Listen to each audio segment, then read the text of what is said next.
Hola muchachos, pues bueno, con muchas ganas otra vez aquí para la clase de esta semana. Antes que nada quiero felicitarlos porque la mayoría de los trabajos que entregaron han estado bastante bien. Sigo calificándolos, ahorita ya estoy por terminar todas las calificaciones del primer trabajo que fue del podcast de la bienvenida, ¿no? La verdad es que la mayoría, excelente trabajo, muchos incluso ponían comentarios extra de lo que ustedes ya llegaban a saber de esas semanas, ¿no? A saber del tema, y eso pues fue muy enriquecedor, ¿no? La verdad es que agradezco a quienes hicieron la actividad, qué bueno que pudieron sacarle provecho, y a los que no, pues bueno, a pesar de que ya está la calificación, les recomiendo, ¿no? Pues no desaprovechen estos momentos que son esenciales para su formación, ¿no? Como nutriólogos. Y pues bueno, ya antes del lunes ya van a tener todas sus calificaciones de la primera y la segunda actividad, ¿no? La actividad para esta semana se las diré ya finalizando el video, ¿no? Para que pues ya puedan también empezar a trabajar en eso. La verdad es que, bueno, nuestra planeación pues fue tratar de emparejar un poco los temas, que no se quedaran atrás. A partir de la próxima semana, bueno, va a ser lo de Semana Santa, no va a haber clase, pero pues bueno, nuestro siguiente tema, ¿no? Como tal, va a ser empezar a hablar ahora sí de desarrollo infantil. Tengo entendido porque ya hubo quienes me contestaron un poquito más a mi pregunta de, bueno, ¿y qué han visto, no? Hasta ahorita, ¿qué saben, no? Hay quienes ya me dijeron, ya vimos las etapas del embarazo, desde cambios fisiológicos de la madre hasta la formación del bebé, ¿no? Cómo tiene que ser la alimentación de la madre, que ya habían visto tablas sobre macro y micronutrientes, eso también es importante, qué debe de consumir la madre, qué no debe de consumir la madre, eh, cuáles son los casos en los que se les tiene que dar una dosis y una especificación de cómo tiene que ser su consumo, eh, los beneficios de la ingesta como tal, ¿no? Y que se habían quedado en las etapas de lactancia, ¿no? Vieron cómo se forma la leche dentro de las mamas maternas, cómo tiene que ser la mamá durante esta etapa para que la producción de leche sea adecuada y de calidad, ¿no? También vieron cómo es el proceso de formar leche, ¿no? Es el milagro de la fuente de la vida, ¿no? Como podrían decirlo. Este, también ya vieron, me imagino que pues, si vieron formación, también vieron en ese sentido cuáles son las partes, ¿no? Internas y musculares y de formación, ¿no? Digamos, la parte fisiológica de las mamas maternas, ¿no? Entonces, en eso ya no nos vamos a adentrar mucho. Si a alguien le quedó dudas, pues ya sabe, en los comentarios escríbame, podemos dar un repaso express, les pongo diagramas, lo tratamos de explicar de una manera fácil y sencilla. Por tal motivo, ¿no? Pues entonces no nos vamos a centrar tanto en esos temas, vamos a dar un repaso express, ¿no? Para quienes todavía no los tengan muy en claro, ¿no? Entonces, podríamos decir, vamos a dividir esta clase en tres temas principales: embarazo, lactancia y cuáles son los requerimientos nutricionales que se necesitan, ¿no? En cuanto a lactancia, vamos a hablar de manera rápida cuáles van a ser los principales cambios fisiológicos, las recomendaciones nutricionales, los problemas más frecuentes, ¿no? En nutrición que nos vamos a topar, por qué razón llegan al consultorio este tipo de mamás, ¿no? Y cuáles son las características que tiene que tener su dieta. En cuanto a lactancia, ¿no? Vamos a ver por qué se dice que la lactancia materna exclusiva es lo mejor para el inicio, ¿no? Cuáles son las recomendaciones nutricionales, los problemas frecuentes, recomendaciones y pues características durante este periodo para la madre, ¿no? Y en requerimientos nutricionales ya nos iremos a hablar sobre energía y macronutrimentos, cuáles son las vitaminas y minerales necesarias, ¿no? Entonces, empecemos, ¿no? En el embarazo, si es planeado o no, De todas maneras, necesitamos, ¿no?, tener en mente que es una de las etapas más especiales en la vida de una mujer, ¿no? Tanto fisiológicamente como emocionalmente, ¿no? No sé si lo han escuchado, pero mujeres que dicen, es que me cambió la vida, ¿no? Tener bebés, para bien y para mal, ¿no? Si ustedes ya han tenido eh, hijos, ¿no? Pues bueno, podrán tener una idea mucho más clara de qué es a lo que nos estamos refiriendo, ¿no? Pero sabemos que es un parteaguas en la vida del ser humano, ¿no? El dar a luz es una de las vivencias de vida, ¿no? Que te dicen en algún momento de la vida, pues, como ser humano se dice, tienes que vivir la experiencia, ¿no? No porque, no porque sea algo forzoso que todos lo tengamos que vivir, pero finalmente también se habla, ¿no? Como esto es un parteaguas, ¿no? Como esto incluso puede, aquellos que no están bien centrados en qué es lo que quieren en la vida, muchas veces sirve como el faro, ¿no? Lo hago por mis hijos, ¿no? Lo hago porque ya mi sentido de vida cambió, ¿no? Se dice, no, no lo puedes decir si no lo has vivido, ¿no? Bueno, es de estas etapas tan importantes. Entonces, ¿qué es lo que tenemos que tener en mente para las mujeres que están en espera de un bebé, ¿no? Es muy probable que ya se empiecen a hacer planes desde estos momentos, que se empiecen a hacer proyectos para recibirlo de la mejor forma, ¿no? Pues incluso hasta tenemos el podcast que vimos de la bienvenida, ¿no? Cómo recibir de la mejor manera al nuevo miembro de la familia. Parte de esta preparación, pues va a consistir en realizar análisis, ¿no? Visitas al doctor y pues por supuesto, cómo cuidar la alimentación para el crecimiento del bebé, para que éste sea adecuado, ¿no? Durante estos 9 meses, lo recomendable es escoger muy bien lo que la mamá va a comer, ¿no? O sea, digamos, no nada más es que le hagan una dieta, sino que la mamá también sepa cómo escoger sus alimentos, ¿no? Les sorprenderá, pero es muy común que las personas no sepan cuándo, por ejemplo, una fruta ya está pasada, ¿no? Cuando ya no es bueno tomarse esa leche. Normalmente, ¿cuál es la guía que tenemos para todo este tipo de cosas? Los órganos de los sentidos. Entonces, si no están muy bien desarrollados, ¿no? Pues tenemos un problema. Muchas veces lo que se tiene que empezar a hacer es una educación, ¿no?, en cuanto a los sentidos, ¿no? Se le tiene que explicar la textura que tiene que tener cada fruta, el color específico, ¿no? Si no saben hacer esto, avísenme, podemos dar un curso express, ¿no? Una clase express sobre cómo elegir hierbas, cómo escoger fruta, cómo escoger la carne, ¿no? Qué tipo de consistencia, qué tipo de aroma necesitamos que desprenda, ¿no? Aunque eso digamos, ¿no? Hay gente que dice, eso es muy innato, realmente sí hay técnicas, ¿no?, para esto, y pues ustedes como nutriólogos sería bueno que lo supieran. De igual manera, les digo, si les interesa, avísenme y dedicamos unos cuantos segundos de la próxima clase a esto, explicando, ¿no?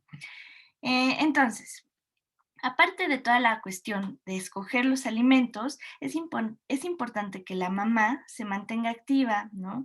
Que también tenga sus horarios de descanso muy bien establecidos para que el descanso sea suficiente y asegurar que el bienestar, tanto de ella como del bebé, pues se va a mantener, ¿no? Entonces, si ustedes se dan cuenta, es una planeación que se tiene que hacer exhaustiva, ¿no? Desde que la mamá se levanta, cómo va a administrar su día, qué es lo que va a comer, cómo van a estar sus rutinas de ejercicio y cómo pueden ser estas rutinas. No cualquier ejercicio puede ser apto para el embarazo y dependiendo el mes, hay ejercicios que se consideran de alto impacto y que pueden poner en riesgo al bebé y a la mamá, ¿no?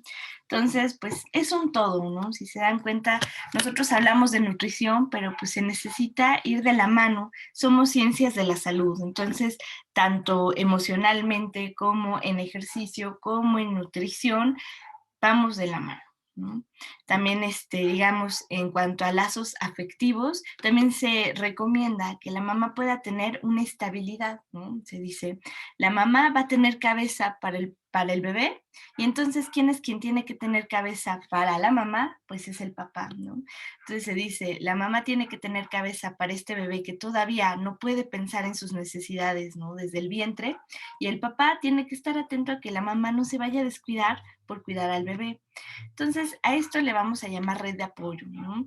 Por eso, no es con el afán, ¿no?, de decir, si uno va a tener a un bebé, tiene que ser en una familia estable, pero se sabe que teniendo una familia estable, ¿no? En el sentido de una pareja que te pueda apoyar con esto, la calidad de vida va a aumentar tanto para el feto, para el bebé, como para la mamá, ¿no?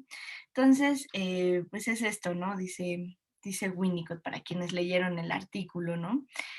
Eh, la madre va a tener que sostener a este bebé que no va a tener cabeza para pensarse, no va a tener ni siquiera la capacidad para pensar, esto que estoy sintiendo es hambre y se quita con comida. Quien lo tiene que estar haciendo es mamá. Entonces, si nosotros nos quedamos pensando en estas nociones, ¿no? De sostenimiento mental y emocional que va a necesitar este bebé, pues quien tiene que dar ese sostenimiento a la mamá es el padre, ¿no? Entonces, por eso no se vale, ¿no? Que si tu esposa está embarazada, tú de repente digas, pues es que también yo necesito atención, ¿no? Y también yo necesito que me escuches y que yo te diga que la empresa va a quebrar y entonces necesito que tú me contengas emocionalmente a mí, porque eso no se vale, ¿no? La mamá de por sí no puede ni pensar en sus propias angustias muchas veces por estar pensando en las angustias que tiene el bebé, ¿no? Entonces, es lo que se dice, ¿no? Ponerte los pantalones y ser el hombre de la casa es poderte hacer cargo de ti, ¿no? Para que tú te puedas hacer cargo también de tu esposa y que tu esposa, tu pareja, se pueda hacer cargo de tu bebé, ¿no? Eso es muy difícil de entender, ¿no? Porque muchas veces nosotros nos juntamos como seres humanos, ¿no? Por una cuestión también emocional y de conformación de la mente, buscamos también ciertas figuras de cuidado, ¿no? A cierto modo maternal y paternal en la pareja, ¿no? A quien no le gusta que cuando se enferma, pues el novio, la novia, la esposa, le haga su caldito de pollo, ¿no? Como con la comida también nosotros tenemos una relación afectiva muy importante, ¿no? Esta sensación de quiero que me arrope, quiero que me cuide, quiero que de repente despertarme y ya mi ropita ya está planchada, ¿no? Entonces, por eso muchas veces se confunde mucho el papel de una pareja con el papel de un papá o de una mamá, ¿a qué quiero decir?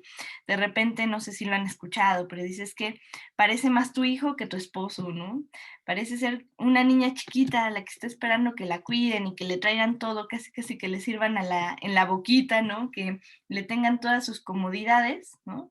Pero eso parece ser más la función de un papá que de una pareja. Nos confundimos mucho con los roles, ¿no? Entonces, por eso cuando se va a tener a un bebé, es una responsabilidad que muchas veces piensan solamente recae en la mamá, cuando no es así, ¿no? Muchas veces el padre es quien va a sostener todas estas cuestiones emocionales que la mamá no está pudiendo pensar para sí misma, ¿no? Eso en cuanto a esta estructura social, ¿no? Y mental que se necesita emocionalmente para poder traer a una nueva persona al mundo, ¿no? A la vida. Empecemos a hablar entonces de los cambios fisiológicos de manera express, ¿no? Entonces empecemos a hablar respecto a un embarazo normal, ¿no? Pues bueno, a grandes rasgos es cuando el espermatozoide logra entrar, ¿no? Al útero y fertilizar el óvulo. Esto se da en las primeras 24 horas, ¿no? Después de la ovulación. En los siguientes días, este óvulo fecundado se va a implantar en la pared del endómetro, ¿no? Endometrio, que es lo que va a estar recubriendo al útero, ¿no? Cuando el óvulo fecundado no llega a implantarse, es lo que nosotros conocemos como el desprendimiento de esta pared y que pues en otras palabras se conoce como la regla, ¿no? Cuando la mujer está en sus días, cuando, cuando el desprendimiento de esta pared llega a suceder, este proceso pues llega a ser doloroso porque es incómodo, muchas veces pues se inflama, ¿no? Dan cólicos, es doloroso porque finalmente es como si te estuvieran raspando, ¿no? La piel, la piel de adentro, ¿no? Es un proceso doloroso y pues por eso también, ¿no?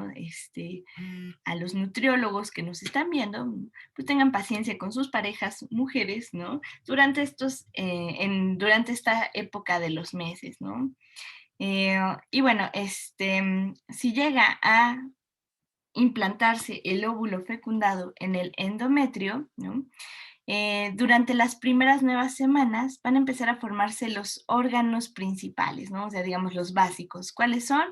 el corazón, el cerebro, el sistema nervioso central, riñones, ojos, oídos, ¿no? Podríamos seguir con la lista.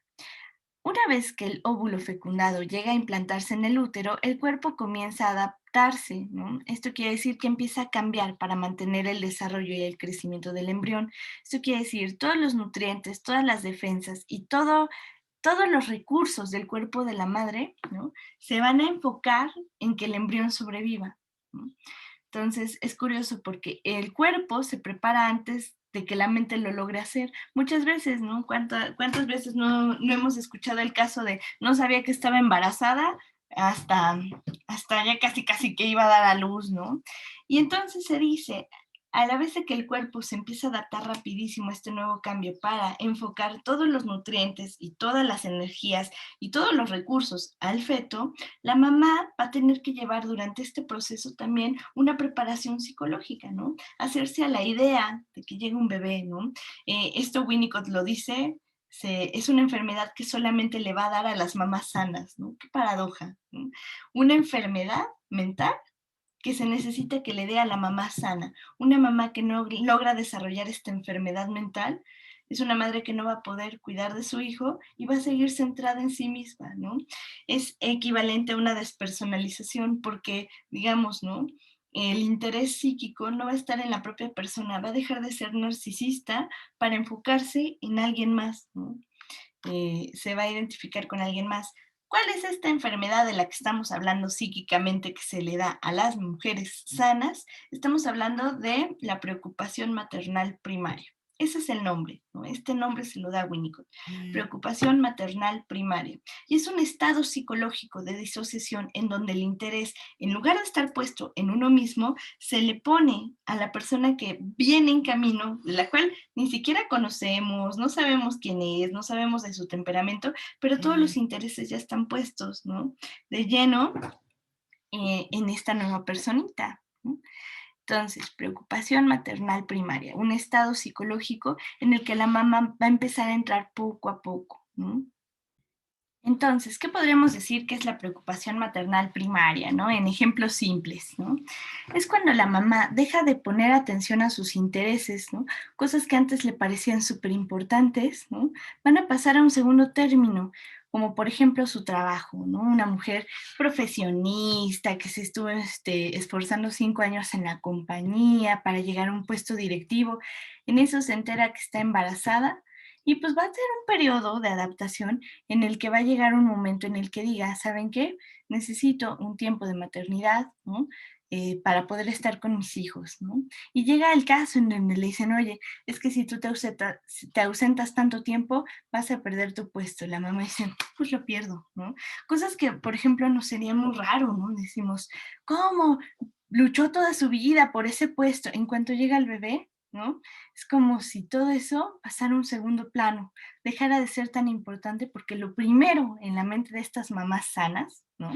Es esto, ¿no? Esta idea de la mamá pierde completamente su identidad para enfocarse en el bebé. Por eso la maternidad no es para cualquiera, ¿no? Es algo que nada más mujeres sanas psíquicamente pueden hacer, porque si no, ¿no? Imagínense quedarse con este rencor de, no sé si lo han escuchado o les ha tocado, ¿no? Por tu culpa renuncié a mi trabajo, por tu culpa renuncié a mi vida. Una mamá que logra llegar a preocupación maternal primaria jamás le va a reclamar a sus hijos este tipo de cosas, ¿no?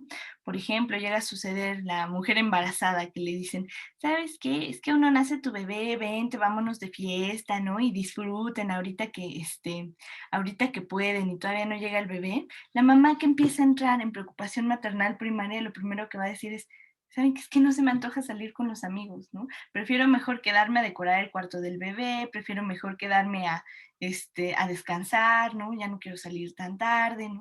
De repente, estas mamás, ¿no? A las que les gusta vestir bien glamurosas, se embarazan y ¿qué es lo que pasa? Dejan de usar los tacones y cambian por zapato bajito, ¿no? En lugar de buscar verse bonitas, buscan verse cómodas para no lastimar al bebé, ¿no? Entonces, así, ¿no? Hay quienes incluso hasta cambian su ropa, rompen los jeans, le ponen el elástico, porque ya están empezando, ¿no? A meterse en este estado psicológico que se requiere para que este bebé pues pueda sobrevivir, ¿no? Básicamente. Un bebé con una mamá que no logró desarrollar preocupación maternal primaria, es posible que sea o un bebé que no sobrevive o que tenga un buen de dificultades emocionales este bebé porque nunca se le pudo dar este lugar, ¿no?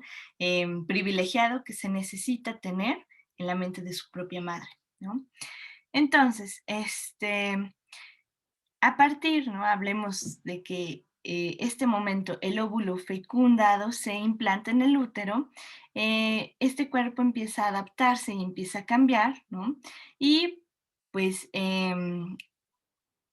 ¿qué va a suceder? Si todos los recursos están enfocados en el embrión, pues la mamá, ¿no? Va a empezar a tener repercusiones en su nutrición. Algunos de los ajustes que se tienen que tener en cuenta para la alimentación de la mamá, ¿no? Este, pues va a estar, ¿no?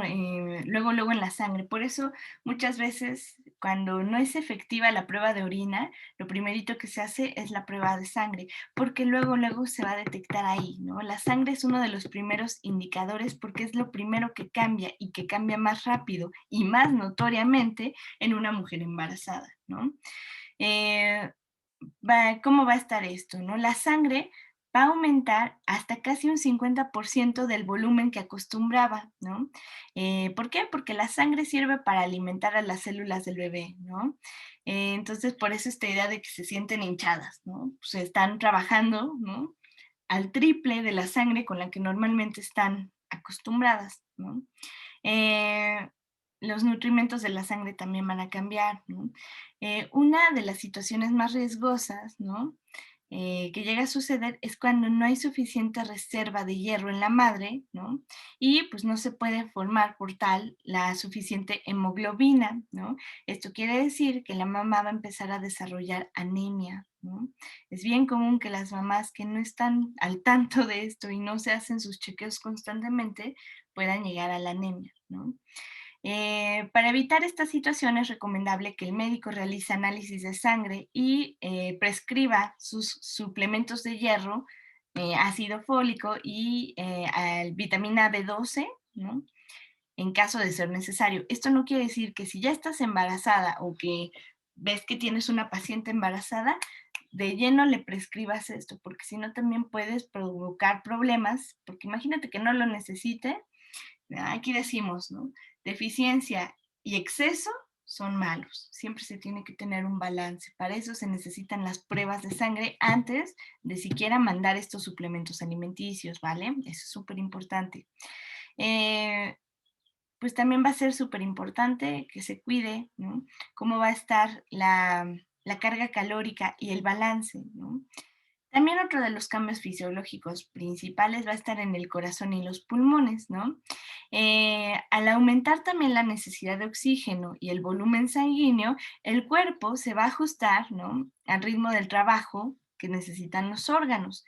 Esto pues para que el funcionamiento siga siendo eficiente, pues tanto el corazón como los pulmones van a aumentar su producción. Esto puede incluso repercutir. Se ha visto estudios que a las mujeres embarazadas les llega a crecer hasta un 12% más el tamaño del corazón para poder soportar toda la carga, ¿no? Que se viene, porque están produciendo energía por dos, ¿no? Para dos personas. Los principales cambios pues, se presentan en la presión arterial, ¿no? Eh, este, pueden llegar a salir edemas en las extremidades inferiores, por lo que pues el consumo de sodio va a ser bien importante, ¿no? Puede llegar a repercutir, ¿no? Han visto esto de que se les hinchan los pies, ¿no? A las mamás. Bueno, pues la sal va a tener que bajar, ¿no? Eso quiere decir sodio, bajamos sal. Sobre todo en el último trimestre va a ser súper importante ya quienes de plano les tienen que quitar así la sal por completo de su dieta. Y bueno, pues la sal se dice, ¿no? Es la miel de la comida, es la sal, es el sazón, ¿no? Y todo el sabor. Entonces llega a ser bien difícil para las mamás que de repente les digas, quítate tortillas, quítate pan, quítate sal, ¿no? Eso llega a ser desastroso para muchas mujeres, ¿no? El aparato digestivo, ¿no? También va a sufrir grandes cambios, ¿no? ¿Por qué? Porque si el feto va creciendo en esa región, ¿no? Donde se encuentra todo el aparato gastrointestinal, ¿no? Eh, pues tanto los intestinos como el estómago, incluso el hígado, ¿no? Se va a ver alterada, ¿no? El espacio que estaba dedicado para estos órganos, ¿no? Entonces puede llegar a producirles acidez, reflujo gástrico, incluso hasta estreñimiento, ¿no? Es común que los problemas gastrointestinales se vayan a desarrollar en este momento. Eh, Incluso puede afectar a la vesícula biliar, ¿no? Por el cambio de hormonas que va a estar manejando el cuerpo de la mamá. Cada embarazo siempre va a ser diferente, ¿no? No es regla que siempre les va a pasar esto o les tiene que pasar uno, pero es muy probable que les vaya a suceder, ¿no? Entonces siempre se recomienda una dieta rica en fibra, ¿no? Porque la fibra es lo que ayuda a que el aparato digestivo pueda funcionar de la mejor manera, ¿no? Se suele recomendar, ¿no?, que el consumo de fibra se divida en varios tiempos de manera pequeña, ¿no? O sea, entre tal y tal comida, échate tu colación de fibra, ¿no? Ya sea en un cereal, ya sea una fruta fibrosa o una verdura fibrosa, ¿no?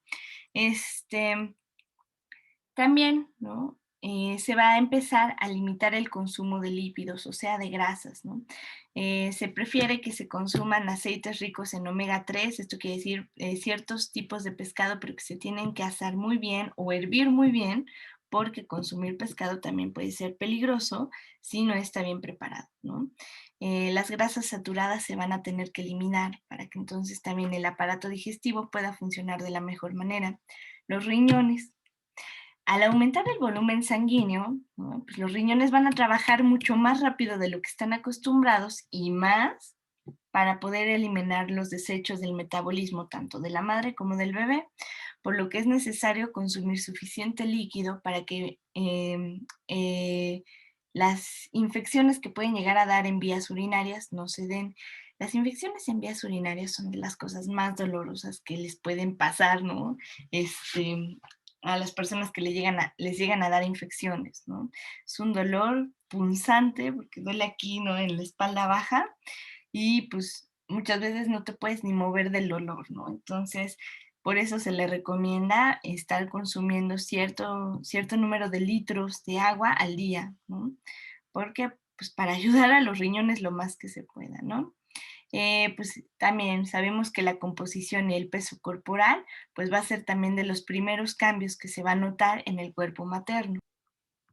Pues bueno, en cuanto a la composición y al peso corporal, ¿no? Pues son los cambios más evidentes. De hecho, pues de las principales preocupaciones que llegan a tener las mamás es, bueno, ¿hasta cuánto sí puedo llegar a subir, ¿no? ¿Qué pasa si llegan a pesar mucho, ¿no? ¿Qué pasa si ya si se considera peso bajo, ¿no? Y pues bueno, es de las preguntas más comunes que llegan a tener las mamás embarazadas, ¿no? ¿Hasta cuánto puedo subir? ¿Cuánto ya se me considera peso bajo? ¿Y qué pasa si tengo mucho más el peso del que me recomiendan, ¿no? Entonces, ¿por qué es necesaria una ganancia adecuada del peso, no? Porque si no llegamos a tener ciertas metas de peso en la madre, nosotros entonces ya podemos empezar a sospechar, ¿no?, de crecimientos anómalos o patológicos en el feto, ¿no? Eh, ¿Por qué? Porque finalmente el feto va a empezar a crecer, ¿no? Entonces, no todo el peso es el de la madre. Y por otro lado, la madre tiene que ganar peso porque esto se va a convertir en las reservas corporales para poderse defender, para poder alimentar y para poder, pues, amortiguar, ¿no?, los golpes e impactos que pueda llegar a tener este bebé. ¿De qué es esta reserva? Principalmente es de líquidos y de grasas, ¿no? Esta grasa una vez que el bebé nace, se va a empezar a utilizar en la producción de leche materna, ¿no? Durante la lactancia. Eh, este, sí, por ejemplo, no sé si han visto estas mamás que no se les nota que están embarazadas, por ejemplo, la Mujer Maravilla durante su primera película, la primera película de la Mujer Maravilla, ella estaba embarazada y ya en un embarazo, pues, bastante, este, avanzado. Y, pues, mucha gente lo alababa diciendo: "Guau", ¿no? Qué cuerpazo y cómo se cuidó. Y pues bueno, un nutriólogo, ¿no? Alguien ya desde este lado de salud diríamos, qué riesgo para su pobre bebé, ¿no? Porque finalmente es protección, ¿no? Ganar peso, ganar masa muscular es protección para el bebé, tanto porque le va a nutrir como porque le va a proteger y como porque también pues va cumpliendo, digamos, con sus metas, ¿no? Calóricas y de peso según el mes en el que se encuentren. Entonces, este, ¿qué es lo que va a suceder? Estos bebés van a nacer con muy bajo peso y esto pues va a ser un riesgo cuando nazca porque pues están más propensos a infecciones, están más propensos a que varios órganos no se hayan desarrollado bien y muy probablemente necesiten de incubadora en lo que ganan el peso necesario como para que pues no se diga ya puede estar fuera del vientre, ¿no? Por el contrario, si la mamá llega a subir demasiado de peso, ¿no? Entonces, las complicaciones durante el parto llegan a aumentar. Es más común entonces que se tenga que hacer una cesárea, ¿no? Para proteger al bebé y a la mamá, ¿no? Entonces, pues, además de que pues, son más difíciles las recuperaciones al momento del nacimiento, también va a ser mucho más difícil que la mamá recupere su peso, ¿no? Normal después de que nazca su bebé. Por esto las planeaciones alimenticias durante el embarazo tienen que cubrir tanto las necesidades de la madre como las necesidades del bebé sin llegar a los excesos, ¿no? Ahora, ¿por qué un bebé puede llegar a nacer bajo de peso, no? La principal pueden ser factores genéticos, no siempre es por la cuestión nutricional, eso también hay que tenerlo en cuenta, ¿no? No siempre es culpa de la madre. También puede llegar a suceder porque la madre tuvo consumo de sustancias durante su embarazo, principalmente cigarro, alcohol y drogas. Hay muchos médicos que dicen, en pocas dosis puede ser benéfico para que la madre no lo deje de golpe. Aquí, pues, es la postura, ¿no? ¿Te interesa más el bienestar de la madre o el bienestar de este bebé, ¿no? Estrictamente se diría cero, ¿no? Ya paras el cigarro, paras el alcohol y nada de drogas, ¿no? Hay casos extremos y bien tristes en donde los bebés nacen con ya una adicción tan fuerte que se les tiene que medicar para la abstinencia, ¿no? Porque al no recibir ya el alcohol por la sangre de mamá o la nicotina o la cafeína o incluso drogas duras como heroína, ¿no? El bebé no se está tranquilo, ¿no? Entonces ya eso ni siquiera es normal, ¿no? Ya nacer con una adicción porque la mamá no pudo frenar su consumo, yo creo que es de las cosas más desgarradoras con las que te puedes topar, ¿no?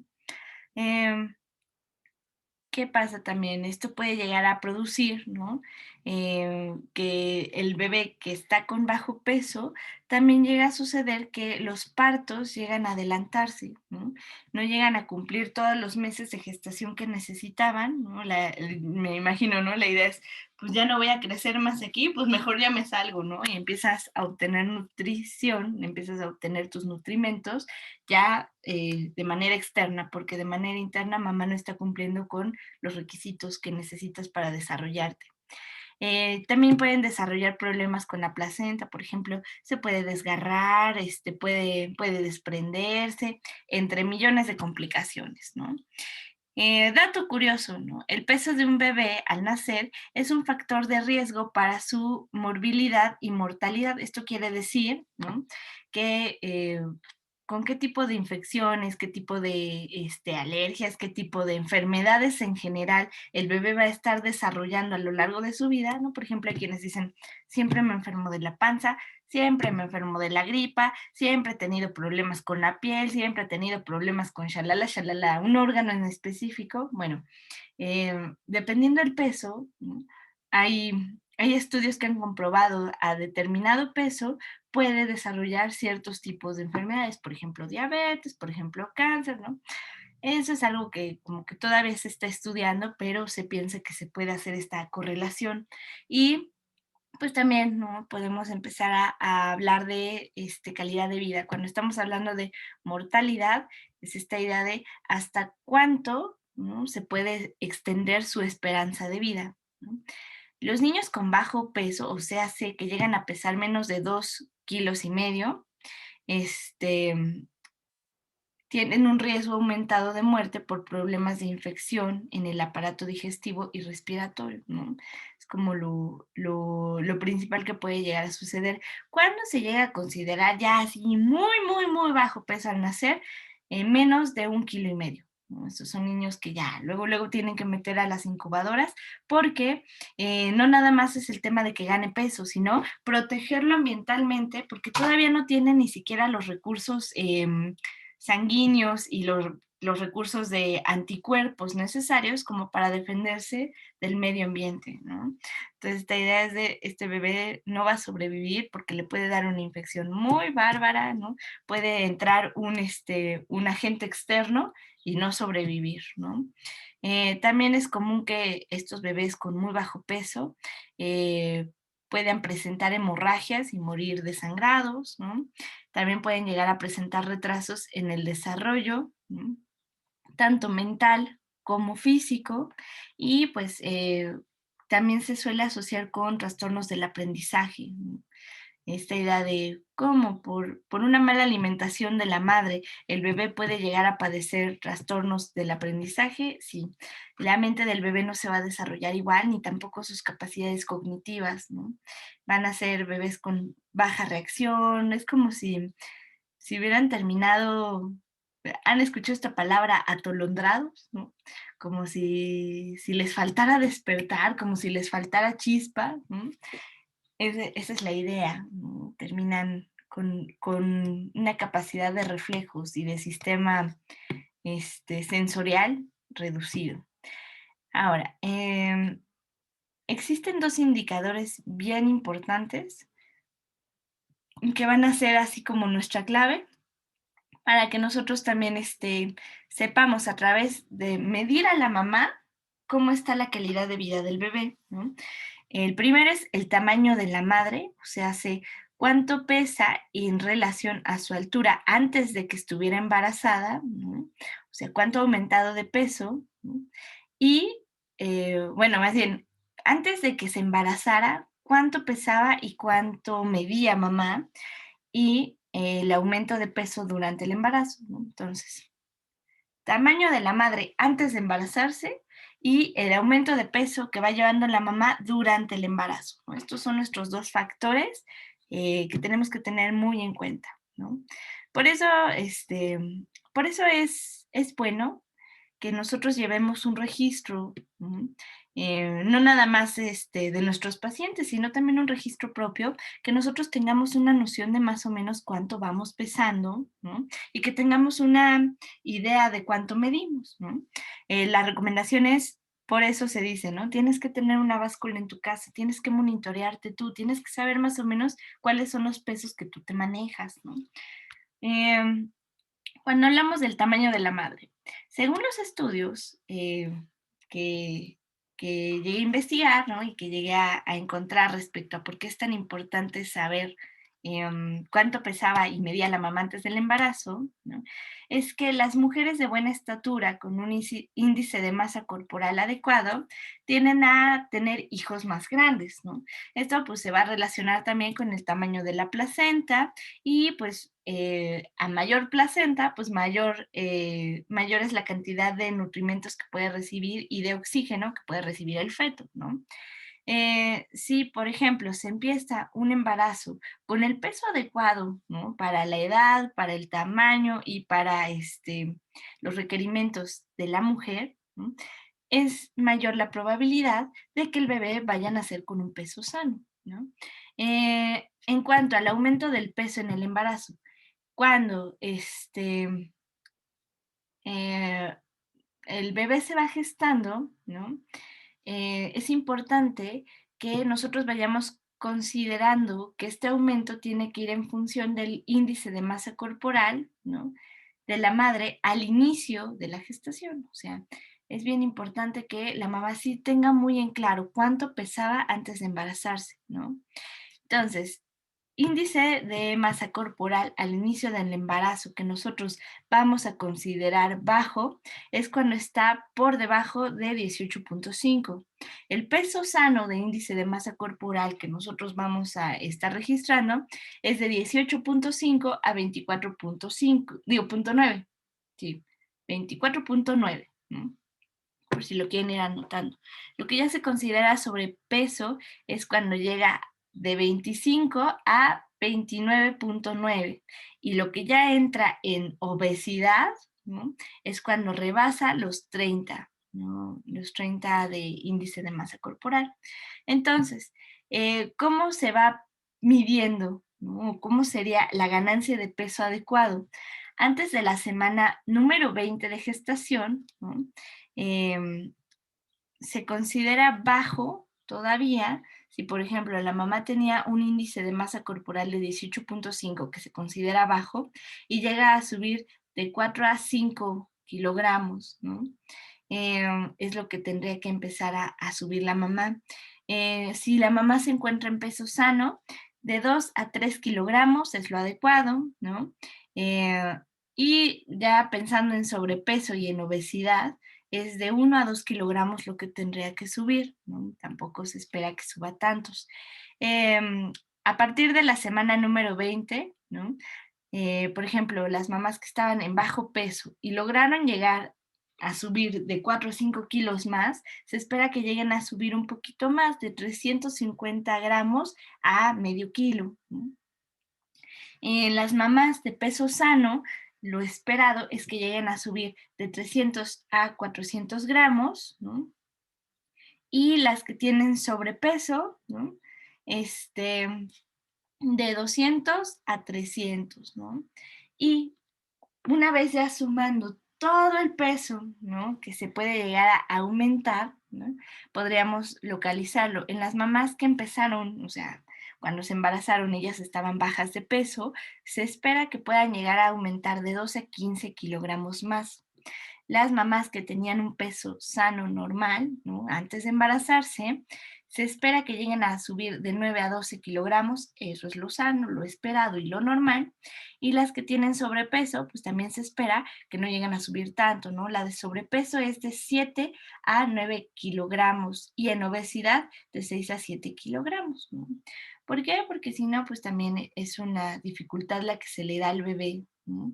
Nacer de esta manera. Si les interesa esta gráfica de cuánto se espera que vayan subiendo las mamás de acuerdo a su nivel de masa corporal antes de embarazarse y cuánto se espera que suban una vez que están embarazadas, les hice una tablita, ¿no?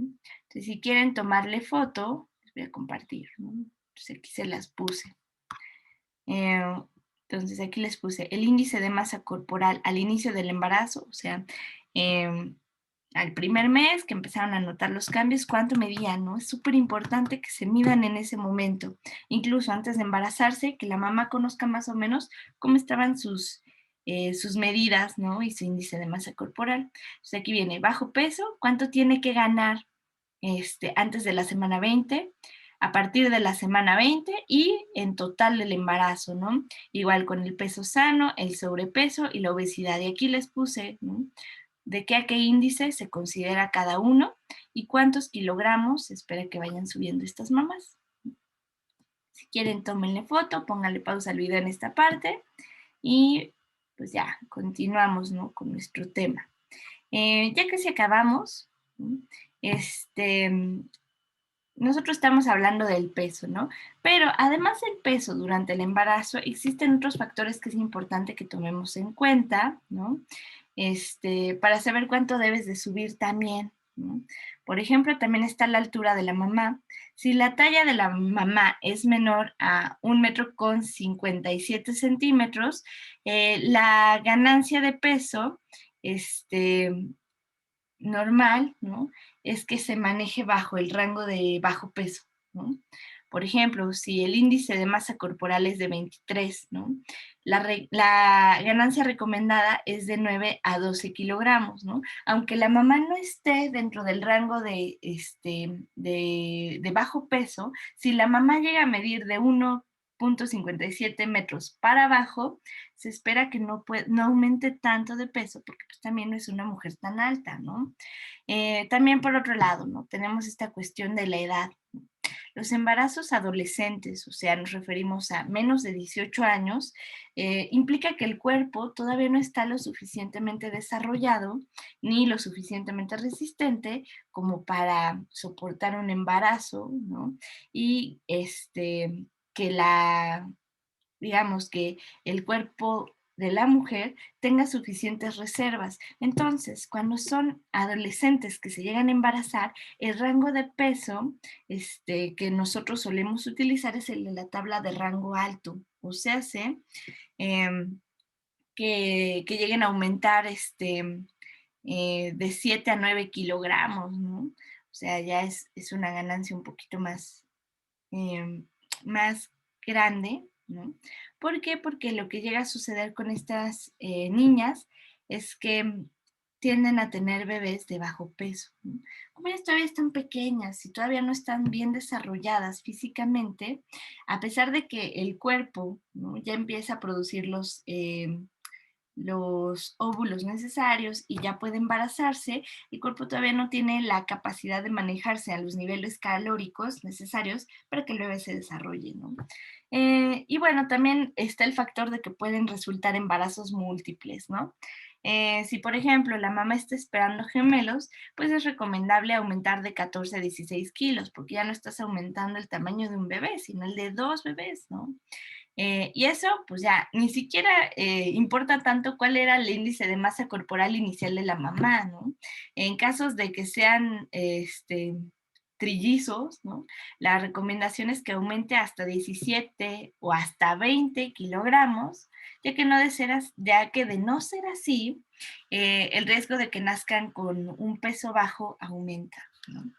Entonces, lo recomendable para una mujer en una edad fértil, que sería a partir de los 20 hasta los 30 años, podemos aplicar nuestra tabla. Si son mujeres muy chaparritas, ¿no? O sea, menos de 1,57 metros, nos bajamos bajo el rango de bajo peso y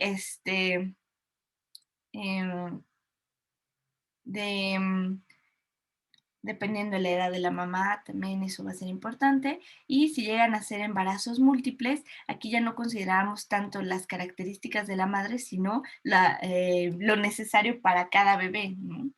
Em, y bueno, si les interesa conocer más sobre eh, cuál es la cuestión alimenticia que se espera, ¿no? Pues bueno, en las mamás embarazadas se recomienda que cuando escojan alimentos de origen animal sean carnes con bajo aporte de grasas, o sea, queso fresco que son panela, jocoque o requesón, la leche descremada para quitar tanta grasa, si van a comer pollo que sea sin piel, ¿no? Porque es donde se almacena la mayor cantidad de grasa, si van a comer carne roja, se espera que sea magra. El término magro es lo opuesto a graso, ¿no?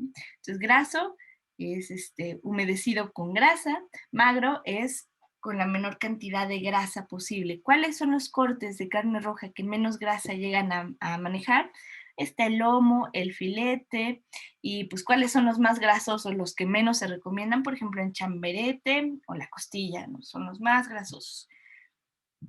También se recomienda que coman pescado, pero no crudo, siempre tiene que estar o asado o hervido y que consuman claras de huevo igual, ¿no? Bien cocinadas, porque si se consume pescado o claras de huevo sin cocer, estamos bajo el riesgo de que el bebé pueda contraer salmonelosis o salmonela o cualquiera de estas infecciones que se contienen en la carne y que el cuerpo de la mamá, ¿no? Eh, ya está acostumbrado a poderlas digerir y eliminar, pero sistema defensivo del bebé todavía no, entonces el bebé se puede enfermar incluso en el vientre si la mamá no cuida muy bien la preparación de sus alimentos, si no desinfecta bien sus frutas y verduras adecuadamente, sobre todo, por ejemplo, las moras y las fresas, las cerezas, ¿no? Se recomienda no consumirlas porque el proceso de contaminación de estas frutas, de estas moras, es muy rápido y es muy fácil que la cosecha se contamine. Entonces, por eso, pues no se recomienda, ¿no? También los duraznos. Hace poquito en México, justo íbamos empezando la cuarentena y hubo un brote que le dio de salmonela a los duraznos. Entonces, por eso hubo un rato en el que no se vendieron duraznos en México porque estaba contaminada la cosecha, ¿no?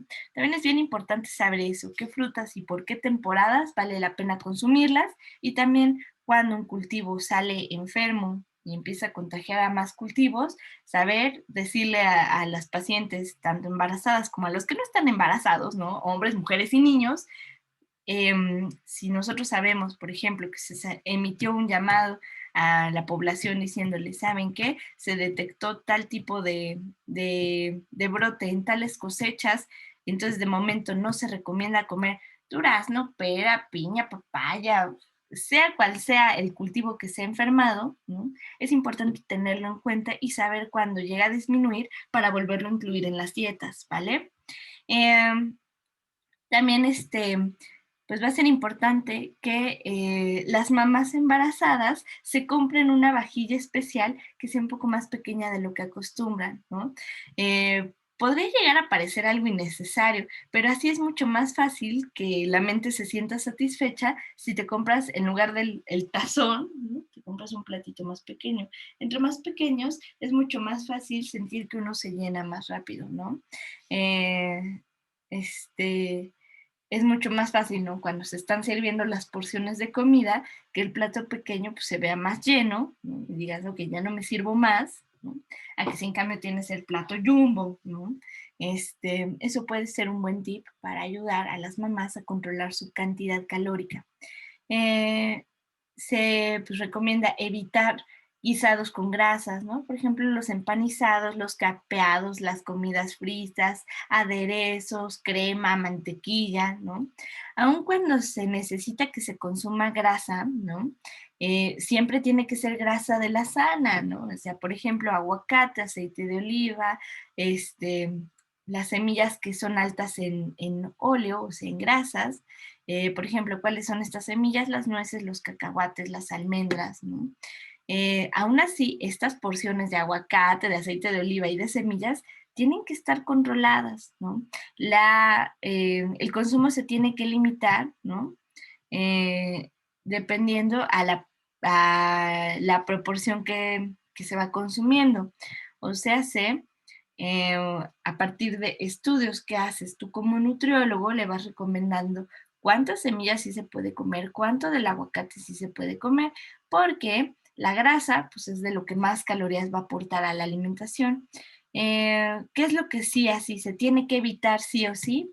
Líquidos con azúcares, o sea, por ejemplo, jugos, ¿no? Aunque sea recién exprimido y exprimido por uno mismo, lo que pasa con el azúcar de la fruta, la fructosa, es que uno está acostumbrado, si quieres comer fruta, cómetela entera, no la exprimas en jugos porque lo que te tardas por ejemplo, con una naranja, la fibra de la naranja, tú te sientes lleno con una, pero para hacer un vasito de jugo de naranja necesitas el jugo de 4 naranjas, o sea, tú te estás consumiendo el equivalente calórico a 4 frutas cuando lo recomendado es una, ¿no? Por eso, si a ustedes les gustan los jugos, ¿no? Si se van a la esquina y piden el jugo de 1 litro de naranja, se piden su jugo de zanahoria, ¿no? Bueno, ese es de lo que más azúcar tiene, porque quieres consumir fruta, consúmela completa, no la consumas en jugos, es de lo que más sube de peso, ¿no? También no se recomiendan los refrescos, porque además el refresco, eh, por la composición química que contiene el gas, ¿no?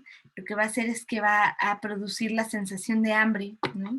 Entonces, esta idea de tomar refresco, ¿no? Mientras estás comiendo, aumenta la sensación de que aún tienes hambre y entonces puedes llegar a comer más de lo que necesitas, además de que el refresco tiene muchísima azúcar, ¿no?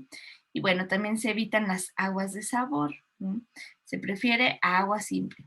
También, pues, tristemente se reduce el consumo de postres, de dulces, harinas y harinas con azúcar, como por ejemplo galletas, pan dulce, ¿no? Todo lo sabroso normalmente se tiene que quitar el azúcar en general. Y pues recomendación también es que la mamá pueda aumentar su actividad física. Hay clases de pilates y de yoga y un buen de cosas específicamente para embarazos, ¿no? Porque no va a ser el mismo tipo de ejercicio que se necesite a cuando uno no está embarazado, ¿no? No se trata de ir horas al gimnasio, más bien la mamá necesita caminar más, ¿no? Necesita evitar ejercicios intensos y con alto impacto, como por ejemplo, este, estos que eh, no me acuerdo cómo se llaman, pero son así como los ejercicios extremos de y bajan y corren y levantan la pesa y se la llevan corriendo y la avientan y después al pasamanos y bueno, hay una serie de ejercicios bien locos, ¿no? Incluso hay ciertos tipos de danza que ya no se pueden bailar una vez que uno está embarazado porque corre el riesgo de lesiones al feto o incluso de que se despegue la placenta, ¿no? Sobre todo, pues se consulta a los médicos para saber, ¿no? El esfuerzo físico que puede o no puede hacer de acuerdo a la evolución que va llevando el embarazo, porque cada mujer y cada embarazo es diferente. Em, no sé si en algún momento ustedes les vayan a dar una clase sencilla de cómo dar instrucción de qué tipo de ejercicios se pueden dar, qué tipo de estiramientos, porque muchas veces el nutriólogo es al que le toca también decirle qué tipo de ejercicio necesita realizar. Si les interesa, pues bueno, ya nos pondremos el pants y pues veremos unos cuantos ejercicios recomendables para mamás, que se los aprendan y que pues también ustedes los puedan recomendar, ¿no? Este, bueno, ahora, lo interesante aquí está en saber también que cuando la mamá sube de peso, no todo el peso es para el bebé, ¿no? Sino que también se necesita cierto peso, dependiendo la parte del cuerpo, ¿no? Y de ahí que dices, pues bueno, ¿de a dónde van todos los kilos que sube la mamá? ¿No? Porque pues el bebé al nacer, nace de 3 a 3,5 kilogramos y la mamá termina subiendo hasta 12 kilos, ¿no? Entonces dices, a dónde se van los demás kilos, ¿no? Entonces, podríamos pensarlo así, el bebé aproximadamente va a consistir de 3 a 3,5 kilogramos, ¿no? De lo que aumente mamá. La placenta llega a pesar de 500 gramos hasta 900 gramos, casi un kilo, ¿no? De medio kilo a un kilo es más o menos lo que se va en la placenta. El líquido amniótico donde está flotando el bebé es más o menos otro kilo, ¿no? Pero traducido a litros. Los pechos también van a aumentar casi medio kilo, ¿no? Eh, no cada uno, sino ya en total ambos pechos. El útero también va a aumentar, ¿no? Entonces también va a aumentar de peso también casi un kilo. El volumen de la sangre también va a aumentar el peso casi en 1,5 kilos más o menos, ¿no? El tejido muscular de mamá para poder recubrir al bebé, ¿no? También respecto a los fluidos corporales, porque va a estar manejando por dos, ¿no? Llega a ser de 1,8 hasta 3 kilos lo que llega a subir mamá. Y la grasa corporal, que pues como decimos, es el almacén, ¿no? Tanto para poder nutrir como para poder defender y de grasa corporal total se llega a aumentar casi 2 kilos, si no es que más, ¿no? O sea, va de 2 kilos a más. Entonces, si nosotros hacemos una suma, el total aproximado va de entre 11 a 13 kilogramos. No todo es del bebé, sino que también el cuerpo de la mamá va a evolucionar y también va a crecer. Eh, y pues bueno, es curioso porque uno pensaría que la mamá va a comer más, pero no es así, ¿no?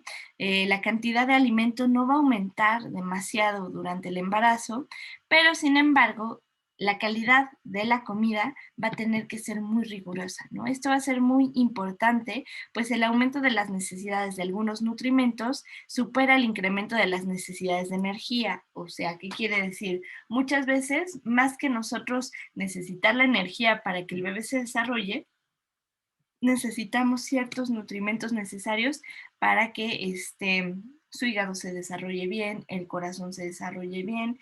Digamos, para que el bebé pueda nacer sano, se necesita una gran serie de nutrientes, ¿no? No nada más es controlar el agua, el azúcar, la sal y la grasa, sino que también se van a necesitar muchos, ¿no? Eh, Realmente el consumo de energía, ¿no? Lo que se da por los carbohidratos de la mamá, realmente solo va a aumentar en un 15%, pero además la mamá necesita aumentar un 300% su consumo de hierro, un 200% el consumo de ácido fólico, y por lo cual va a ser bien importante que se seleccionen bien los alimentos de acuerdo a lo que la mamá va necesitando. Por eso se le hacen pruebas de sangre constantemente, para ir también midiendo sus niveles de, de nutrientes, ¿vale? Entonces, ¿cuál va a ser la principal fuente de nutrientes para el bebé? Pues la alimentación de la mamá. Por eso es tan importante, ¿no? Les conseguí una guía diaria de alimentos recomendados para el embarazo, ¿no? Entonces, pues, por ejemplo, se las voy a compartir para que la leamos rapidísimo, también si le quieren ir tomando foto, ¿no? Entonces, les puse, ¿no? El grupo de alimento y el número de porciones promedio para una mujer embarazada. O sea, pues abarcamos un rango desde los 11 años, que es cuando empieza la menarca, o sea, las niñas empiezan a menstruar, aproximadamente hasta los 50 años, que es cuando empieza la menopausia y todo el proceso de edad reproductiva en la mujer, pues llega a terminar, ¿no? Lo favorable es estar justamente en el medio de entre los 20 y los 30 años, ¿no? Antes se consideraba que los 35 años ya era una edad muy avanzada para tener bebés, pero realmente la calidad de vida y, ¿cómo se le dice? La estadística, ¿no? De la, ¿cómo se le llega a decir? Pues sí, digamos, ¿no? La estadística de hasta los cuántos años puede llegar a vivir una mujer con el avance médico, tecnológico, alimenticio y en el sector salud, pues ha aumentado el promedio de vida de las mujeres. Entonces, se llega a extender hasta los 40 años, ¿no? O sea, todavía un embarazo a los 40 años es soportable y todavía entra en el rango de sano, a lo que se consideraba hace un par de años, que se decía, no, ya a los 35 ya es una edad muy avanzada. Hoy en día los 35 es una edad muy buena todavía para poder tener bebés, ¿no? Entonces, pues bueno, alimentos de origen animal, se espera que se consuma una porción de 7, ¿no? O sea, 7 porciones de alimento de origen animal al día, ¿no? Entonces, se podrían comer uno las puede administrar, ¿no? Si tenemos 7, se podría administrar, por ejemplo, en la mañana, ¿no? Junto con una colación, 2 porciones fuertes durante la comida, una porción de colación y 2 porciones fuertes en la noche, ¿no? También se pueden administrar de otra manera, ¿no? También se podría hacer que se desayune una porción de origen animal, una porción durante la colación, 3 porciones de origen animal durante la comida, una de colación y otra en la cena, ¿no? Siempre y cuando nosotros respetemos esta proporción de 7 porciones promedio al día, estaremos bien. De lácteos, siempre se espera que sean lácteos bajos en grasa, ¿no? Se pueden consumir 2 al día nada más. Cereales altos en fibra, sobre todo, no el cereal de cajita, ¿no? Sino nos referimos a cereales como arroz, nos referimos a cereales, por ejemplo, legumbres, ¿no? Toda esta categoría no, se pueden comer hasta 7 porciones, garbanzos, por ejemplo, ¿no? En cuanto a frutas, verduras, ¿no? Aquí les pongo, ¿no? Se espera que sean 3 porciones de frutas, 3 porciones de verduras y siempre se va a recomendar que sean los que son ricos en vitamina C, o sea, cítricos, ¿no? Ricos en vitamina B, carótenos, ricos en ácido fólico y pues bueno, también puedes variar un poco, ¿no? Digamos, en total se espera que sean 6, 3 frutas, 3 verduras, ¿no? Una en vitamina C, una en beta-carotenos, 2 ricos en ácido fólico y variados otros 2, ¿no? En cuanto a grasas no saturadas, ¿no? Por ejemplo, aguacate, aceite de oliva, ¿no? Todos estos que leímos, se recomiendan 3 porciones, puede ser una durante el desayuno, una durante la comida y una durante la cena. Las leguminosas y azúcares, sobre todo se recomienda que sean de tipo natural, ¿no? Que no sean procesadas, por ejemplo, miel, por ejemplo, fruta, ¿no? Por ejemplo, hay ciertas frutas, plantas de las que también se puede extraer azúcar y se pueden consumir, ¿no? Y pues bueno, aquí encontré un estudio respecto al alcohol, ¿no? Y lo que llega a generar durante el embarazo. Pero bueno, como no quiero que la clase se extienda mucho, ¿no? Eso ya ustedes lo podrán identificar, ¿no? Ya ustedes lo investigarán por su parte, pero pues bueno, sabemos que durante el embarazo nada de alcohol, también se prohíbe la cafeína, los endulcorantes artificiales, ¿no? Por ejemplo, todos estos agregados de azúcar en sobre, ¿no? Este, Tampoco se, se puede utilizar tanto como nos gustaría estos sustitutos de azúcar, ¿no? Por ejemplo, el Splenda, el Canderel, eh, la stevia, se eliminan, ¿no? Así como pensaríamos, ah, bueno, no es azúcar como tal, entonces sí se puede consumir. No, por la composición que tiene, ¿no? No es tan, no es, eh, no es tan recomendado. De hecho, es mejor que coma el azúcar normal, la estándar o la refinada, antes que consuma endulcorantes. Endulcorante quiere decir sustituto de azúcar. La recomendación, ¿no? Que se hace sobre el consumo de azúcar diario, ¿no? Es que sea de 5 a 8 cucharadas de azúcar máximo durante todo el día. O sea, si se quiere tomar un tecito en la mañana, un café en la tardecita y otro tecito en la noche, pues que administre muy bien sus cucharadas de azúcar porque no pueden rebasar de 8, ¿no? Y no se vale utilizar sustitutos porque eso pone en riesgo al bebé también, ¿no?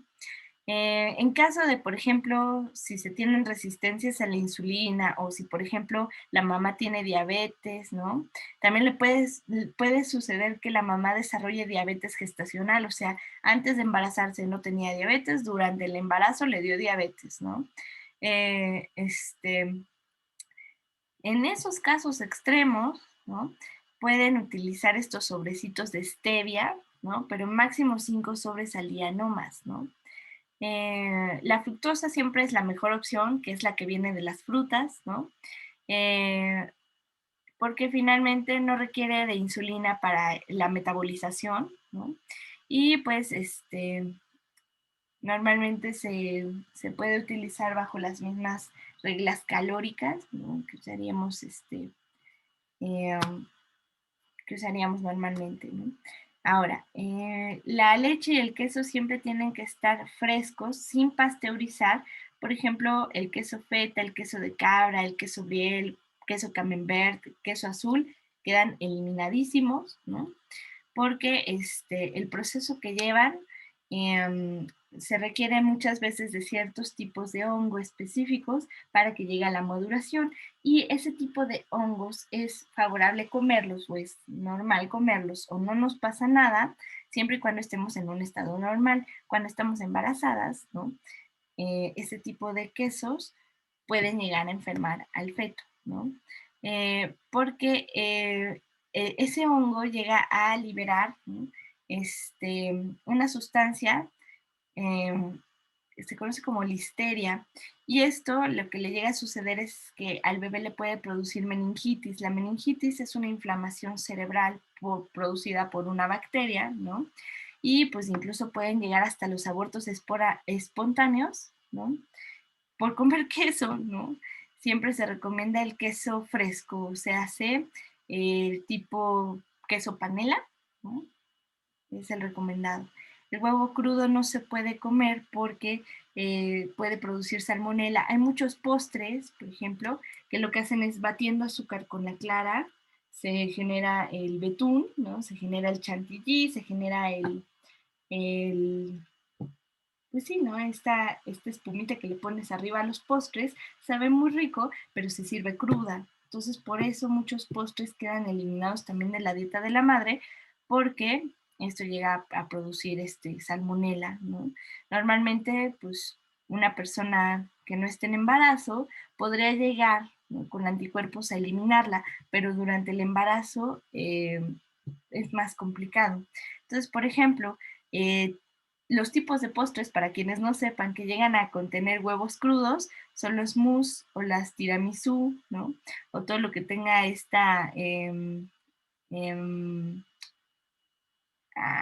¿cómo se le llama? Esta,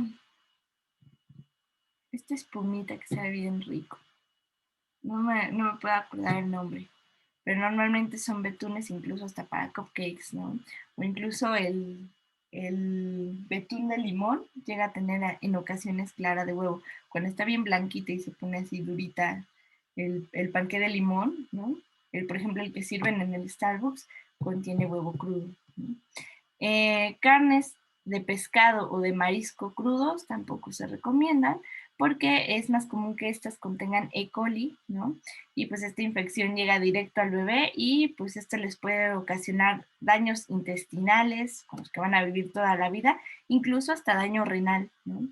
Eh, el consumo del pescado y del marisco se tiene que también limitar porque en cantidades altas presenta demasiado mercurio y pues el mercurio puede generar daños al cerebro del bebé y pues lo mejor es comer pescado como el atún, ¿no? Enlatado, no el fresco, sino que se recomienda el enlatado porque ya tiene procesos en donde se ha limpiado bien.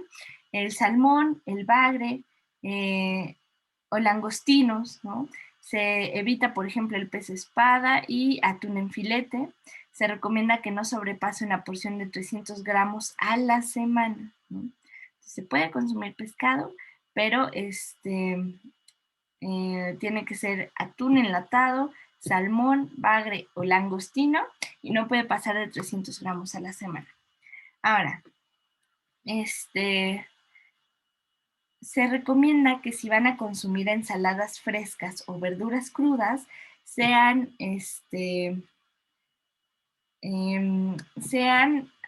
en casa, ¿no? O sea, no es recomendable que la mamá, ¿no? Si todavía esté yendo a trabajar y diga, pues esa no, una ensalada, ¿no? Y se la pida, porque no sabemos cómo están desinfectados, no sabemos si llevaron un proceso adecuado. Entonces, ¿no? Lo mejor es tú compra, ¿no?, tus jitomates, tu brócoli, tu zanahoria, tus calabacitas, tu lechuga, desinféctalos en tu casa con el microdín, ¿no? Te esperas tus 20 minutitos a que le haga efecto, las enjuagas con agua de garrafón y tú preparas estos alimentos porque sabes que están desinfectados de una manera adecuada, ¿no? No es recomendable comer ensaladas fuera de casa si estás embarazada para evitar el riesgo de que contengan parásitos y bacterias que no se pudieron eliminar bien porque posiblemente no se desinfectaron bien. No es por desconfiar de las personas, pero pues sí es por cuidar a tu bebé, ¿no? Dato importante, por si no lo sabían, ¿no? Durante el embarazo, lo recomendable es que si tienen gatitos, los dejen al cuidado de un familiar, porque el gatito, ¿no?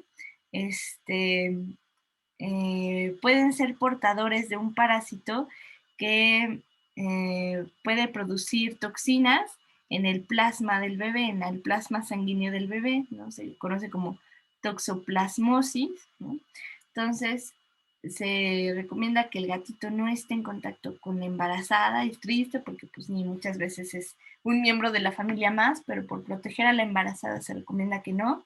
Y siempre que la embarazada llegue a acariciar a un gatito, luego se tiene que lavar las manos, ¿no? Eh, y pues bueno, ¿no? ¿Qué pasa con este mito? Para ya terminar este, todo este tema por el día de hoy, ¿no? Esta pregunta que siempre se hace, ¿es normal esto que les provoquen antojos o que haya alimentos que ya no se les antojan para nada durante el embarazo? Dice, durante el embarazo, como la mayoría de las mujeres van a cambiar su dieta, ya sea por consejo médico, por creencias de la familia o tradiciones, o incluso porque el mismo gusto cambia, ¿no?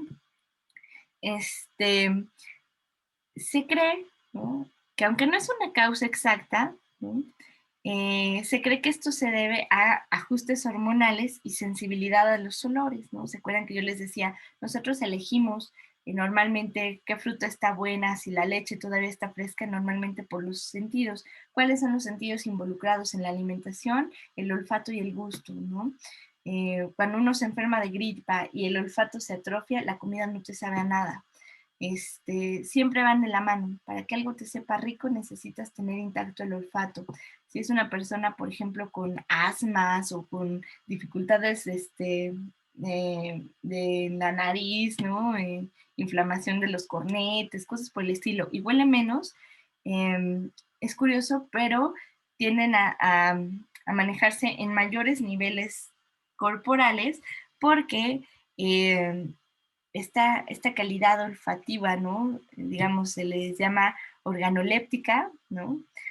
Estas características de la comida que tienen que ver con los órganos están atrofiados, ¿no? Entonces, durante el embarazo se van a agudizar. Entonces, de repente va a haber cosas que, por ejemplo, antes a la mamá le encantaba la guayaba, huele guayaba y le da muchísimo asco y durante todo el embarazo no come, ¿no?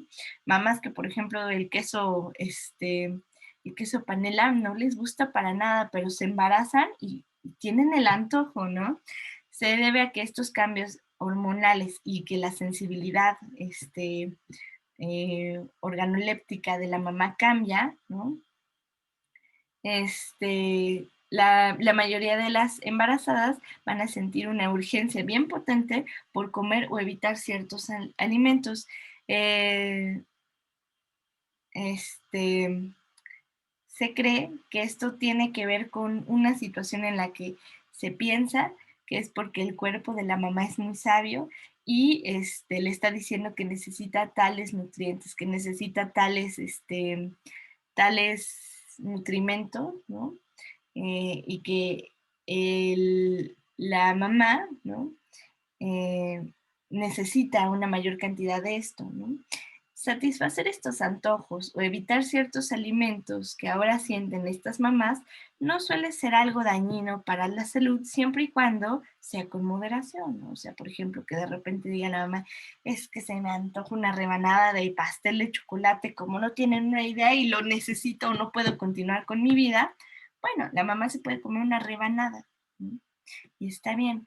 Lo que ya no está bien es que se come todo el pastel o la mitad del pastel porque sentía la necesidad imperante de comerla, ¿no? Es con moderación, es algo que tiene que ser una, ¿no? Que te diga, no, es que voy a evitar los cítricos porque me dan un buen de asco. Y uno dice, bueno, no vas a consumirlos, pero necesitas consumir la vitamina de otra manera, ¿no? O sea, eso quiere decir con moderación.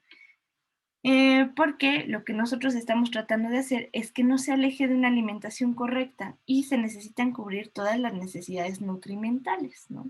Entonces, por eso muchas mujeres que nunca habían visitado al nutriólogo, pero se embarazan y necesitan semana con semana que la doctora, la nutrióloga o el nutriólogo les diga cómo llevar su dieta constante, ¿no? Para terminar, hablemos de las náuseas y el vómito, ¿no? Esto es algo que llega a afectar al 50% de las mujeres en el primer trimestre del embarazo y esto se debe a los cambios hormonales. Llegan a ser tan drásticas, ¿no? Que, por ejemplo, el estrógeno aumenta tan rápido que pues esto puede llegar a revolver el estómago, ¿no? Esto tiene que empezar a disminuir, ¿no? Hasta que desaparezcan alrededor de la semana 17 de gestación, más o menos, ¿no?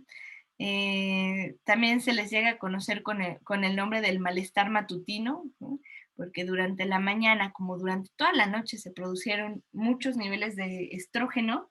En la mañana la mamá ya amanece con la panza súper revuelta y pues normalmente vomitan por las mañanas. Pero esto puede llegarles a pasar en cualquier momento del día. Eh, Aunque la mayoría de las veces es algo pasajero y ligero y como digo, no le llega a suceder a todas las mamás, ¿no? En algunos casos la molestia provocará vómitos intensos y pues esto puede llegar a suceder que deshidrate a la mamá y que empiece a perder peso. Entonces por eso hay una serie de tips que pueden ayudarle a la mamá a disminuir sus náuseas, ¿no?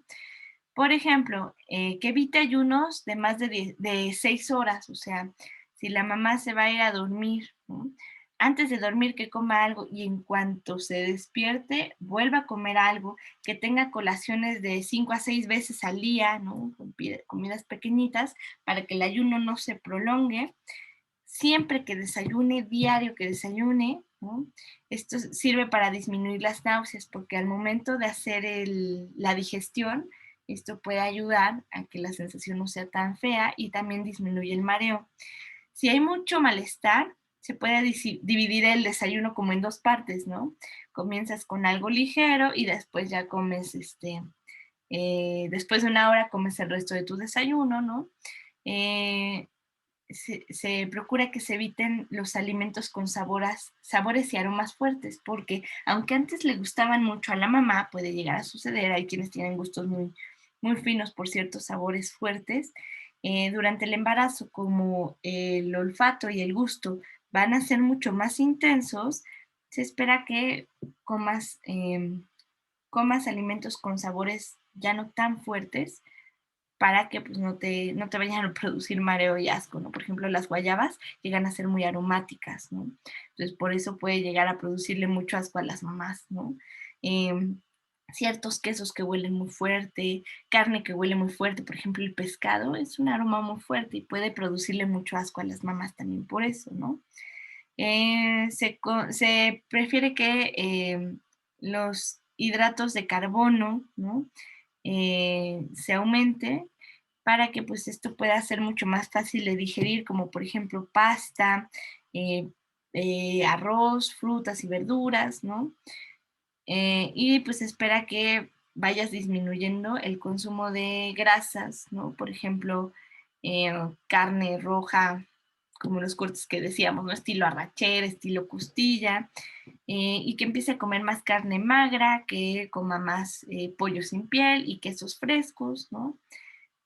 Antes de pararse de la cama, que coman un poco de cereal seco, o sea, no lo acompañen con leche, sino que se lo coman por puñitos para que esto, digamos, como que también ayude a esta producción salival y que asiente un poco el estómago. También pueden comer pan tostado o galletas de estas habaneras, ¿no? Que se levanten lento y no muy brusco para que no se les revuelva el estómago. Eh, Donde la mamá vaya a preparar la comida o donde se vaya a sentar a comer, que haya mucha ventilación para que el aroma no se sature y no la sature a ella y no le llegue mucho el aroma y se vaya a asquear. Que entre las comidas sea donde tome los líquidos y no durante su comida, o sea, entre comidas tomas agua, durante la comida, que no tome agua para que no se le revuelva el estómago, ¿no?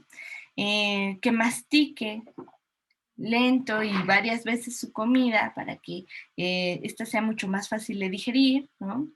Eh, por ejemplo, también hay bebidas que le pueden ayudar a reducir el asco, por ejemplo, la limonada, el agua mineral en cantidades muy pequeñas o líquidos fríos, ¿no? Puede, por ejemplo, meter su botella de agua al refrigerador y tomársela fría para que también eso le ayude, ¿no?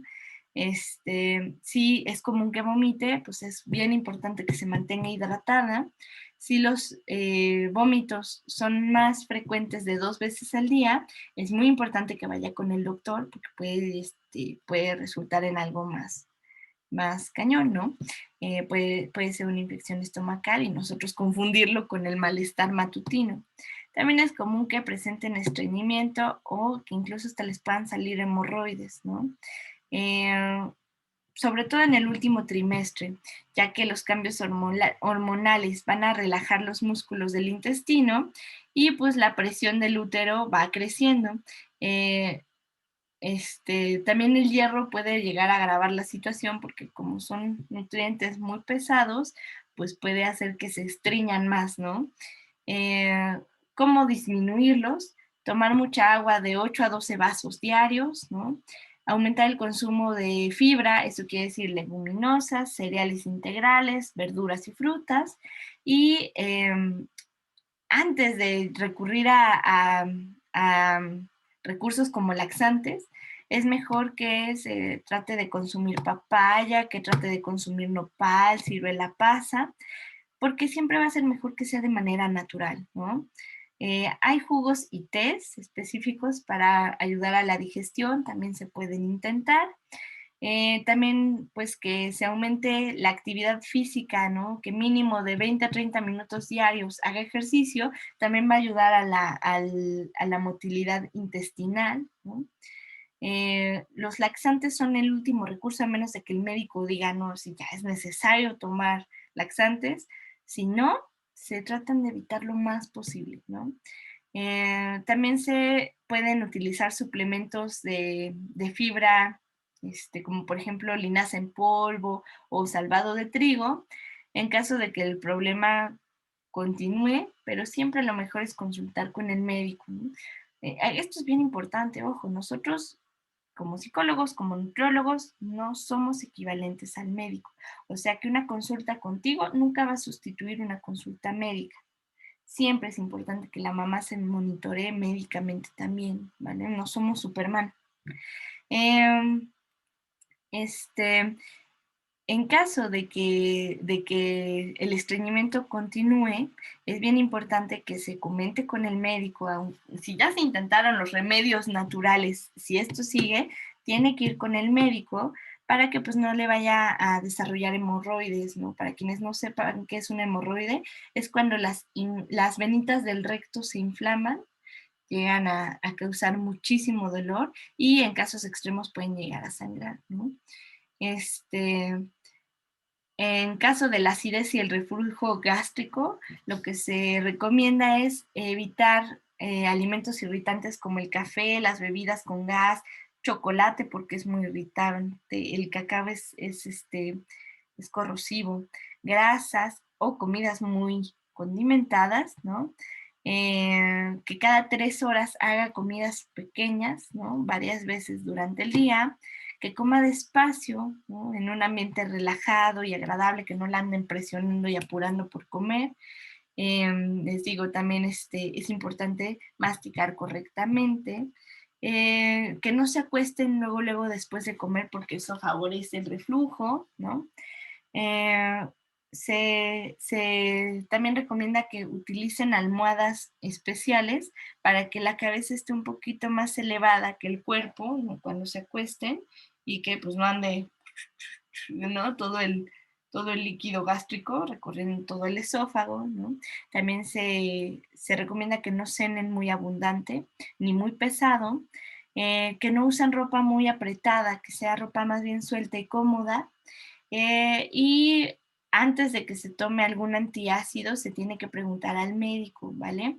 Eh, Porque muchas veces los antiácidos pueden evitar absorción de algunas vitaminas y minerales. Entonces, por eso siempre tiene que ser el médico quien recomiende todo esto. También pues es común que les lleguen a salir edemas a las mamás o que les puedan producir calambres, ¿no? Estos son los dolores nocturnos. De repente en la noche ya no aguantan la espalda o les duele el vientre, ¿no? Es algo común durante el embarazo y esto es porque la concentración de calcio en la sangre va a disminuir. Para evitarlos, pues se pide, ¿no? Se recomienda que el alimento que cenen sea rico en calcio, por ejemplo, yogurt, queso, leche, incluso hasta la tortilla de maíz podría llegar a funcionar. Si los calambres llegan a continuar, puede ser por una deficiencia de magnesio. Por esto, ¿no? Cuando se trata de magnesio, se tiene que administrar a partir de suplementos alimenticios. Si la retención de líquidos es normal, ¿no? Este, eh, es común que las mujeres lleguen a sentir los tobillos hinchados, las muñecas o incluso las manos. Esto es común. Sin embargo, ¿no? Si se llega a sentir hinchada, curiosamente es importante que tome más agua, ¿no? Y que evite diuréticos, ¿no? Los diuréticos son estas pastillitas, ¿no? Incluso hay ciertos alimentos diuréticos como la jamaica, que son para que hagas pipí, ¿no? Entonces se pide que los eviten lo más que se pueda y que pues mejor se le consulte al médico, ¿no? Para disminuir las molestias por esta retención de líquidos, pues se sugiere, por ejemplo, que utilicen una almohadita entre las piernas o que se la pongan debajo de las piernas, ¿no? Que utilicen zapatos cómodos, incluso, ¿no? Durante el embarazo les dicen, cómprate zapatos una talla más grande de la tuya para que tengas mayor espacio en el pie y que pues eso también te mantenga cómoda, que eviten ropas ajustadas, ¿no? Especialmente anillos y calcetines, ¿no? Es lo más común que llega a suceder que por usarlos les llegan a doler mucho sus manitas o los pies, ¿no? Si llega a ser excesiva la retención de líquidos y el malestar, siempre es con el médico, ¿no? Nosotros podemos dar consejos, pero siempre es importante mandarles con el médico. ¿Por qué? Porque la retención de líquidos que les duelen las manos, las articulaciones, los tobillos, puede ser un síntoma de una enfermedad que les da a las embarazadas que se llama preeclampsia, ¿no? Sobre todo también si les empieza a doler la cabeza y hay dolores abdominales, si la presión arterial es elevada, puede ser preeclampsia, ¿no? Que es similar a la epilepsia, pero que le da a las embarazadas. Esto puede ser bien peligroso porque de eso hasta pueden perder a sus bebés. Pues bueno, ¿no? Enfermedades bien comunes que les pueden dar, diabetes gestacional, hipertensión inducida por el embarazo, ¿no? Y pues bueno, creo que las recomendaciones dietéticas ya las dimos en su mayoría, ¿no? Si no saben cómo hacer el cálculo de índice de masa corporal, es importantísimo que lo investiguen, ¿no? No está difícil, realmente es un cálculo muy sencillo, investiguenlo, ¿vale? Para su tarea, para que ya no se alargue tanto esta clase, ¿no? Van a ver el documental que les voy a subir ahí en la tarea, ahí mismo les voy a subir el documental que se llama In the Womb, o sea, en el vientre materno en inglés, ¿no?